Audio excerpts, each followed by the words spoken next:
এবছর কাজের প্রেশার খুবই বেশি, চাইলেই তো আসলে আমরা সব কাজ করতে পারি না। আবার এখন যে সিনেমাগুলো এসেছে সেখানে বলছে যে অনেক ওজন কমাতে হবে, সো আমি সেই চেষ্টায় আছি।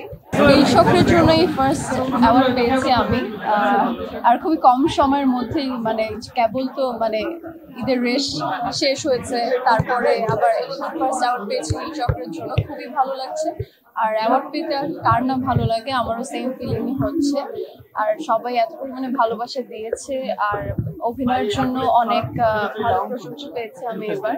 তো সবকিছু মিলে খুবই ভালো লাগছে। এখন এই মুহূর্তে আসলে ওভাবে কিছু বলতে পারছি না খুলে, বাট এতটুকু বলতে পারি এবছর কাজের প্রেশার খুবই বেশি সিনেমা নিয়ে, এবং পরের বছর আই থিঙ্ক কোন ঈদে আমি বলতে পারছি না, বাট ঈদে আবার আমার সিনেমা আসছে, দেখা যাবে। দু তিনটা কাজ নিয়ে আসলে এই মুহূর্তে খুবই বিজি সিনেমা নিয়ে। তো আর আমি চাই যে ডিরেক্টর প্রডিউসারের মাধ্যমে আসলে ঘোষণাটা আসুক, আমি না দিই, এটাই বেটার।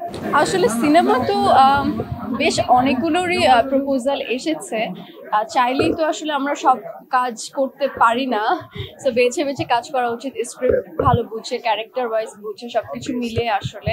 তো অনেক কাজে আসলে কো-অ্যাক্টর মিলে যায় বেশ কিছু জায়গায়। এখন সবকিছু মিলিয়ে যদি আমাদের কাজটা হয়, তাহলে অবশ্যই ইন ফিউচার বা কিছুদিন পরে দর্শক আমাদের আবার একসাথে দেখতে পারবে, আর অন্যান্য সিনেমা অন্যদের সাথেও দেখতে পারে। আমি ভেরি কনফিউজ অ্যাকচুয়ালি কার সাথে দেখতে এই মুহূর্তে আমি বলতে পারছি। শুধু ওনার সিনেমা বলে না, আর অনেকগুলো সিনেমা নিয়ে কথা হচ্ছে, সাইনও করেছি। সো ওনারটা আমি আসলে জানি না, আমি এখনো ওইভাবে বলতে পারবো না যে হ্যাঁ করছি আর something like that. Actually commercial film যেটা হয়, আমার যে দুটো হয়েছে, কাজল রেখা এবং নীল চক্র, দুটোই পুরো একদম গল্পের মাধ্যমে গিয়েছে, একটা আর্ট ফিল্ম বলা যেতে পারে, একটা বিগ ক্যানভাসের মুভি, আর একটা নীল চক্র গিয়েছে। সো বেসিক্যালি কমার্শিয়াল ফিল্ম যেটাকে বলে, ওরকম ধাঁচের কাজই আমি করতে চাই।